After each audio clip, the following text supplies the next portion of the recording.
اثر کی نماز میں جیسے فرض پڑھ لیا 4، تو اس کے بعد نوافل کی ادائیگی کا کیا حکم؟ جی مولانا آپ نے پوچھا میری بہن کے اثر کی نماز کے فرض پڑھ لیے، اب اس کا جی چاہتا کچھ میں نفل پڑھوں، یہی پوچھ رہی نا؟ جی جی ہاں ٹھیک ہے میری بہن، آپ نفل پڑھیں جتنے جی چاہے پڑھیں، صرف یہ دیکھیں کہ جب سورج زرد ہو جائے، دھوپ جو ہے نا وہ کھٹی ہو جائے زرد، پھر چھوڑ دیں، پھر نہ پڑھیں، وہاں تک آپ پڑھ سکیں۔ اور یہ میں اس لیے کہہ رہا ہوں کہ کہیں تو حدیث میں آتا کہ عصر کی نماز کے بعد کوئی نماز نہیں، کہیں آتا کہ رسول اللہ 2 رکعتیں پڑھتے تھے، اور صحابہ کرام میں سے بھی بہت کا آتا ہے کہ وہ عصر کے بعد 2 سنتیں پڑھا کرتے تھے۔ اتنے آثار اکٹھے کیے ابن حزم نے کہ پتہ یہ سنت کی نماز تھی۔ تو حل کیا ہوا؟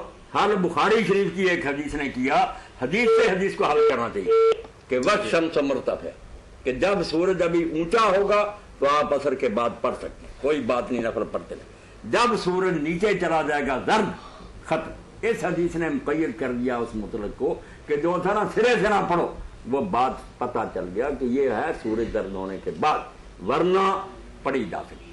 حضرت عبداللہ ابن زبیر نے جماعت کرائی، پھر ہٹ کر 2 سنتیں پڑھی، حضرت ابو ایوب انصاری پڑھتے رہتے تھے، حضرت عمر کے زمانہ میں ہٹ گئے، پھر پڑھنے لگے، لوگوں نے کہا یار حضرت عمر کو سختی کرتے تھے، میں نے چھوڑ دیا، ورنہ ہم پہلے بھی پڑھتے تھے۔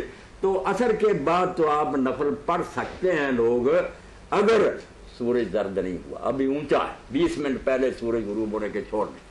فجر کے بعد نہیں پڑھنے چاہیے شوقیہ نفل، ہاں اگر کسی کی نماز کوئی چھوٹی ہوئی پہلے فرض وہ پڑھ سکتا ہے، سنتیں پہلی رہ جائیں یہ پڑھ سکتا ہے۔ جزاکم اللہ خیر۔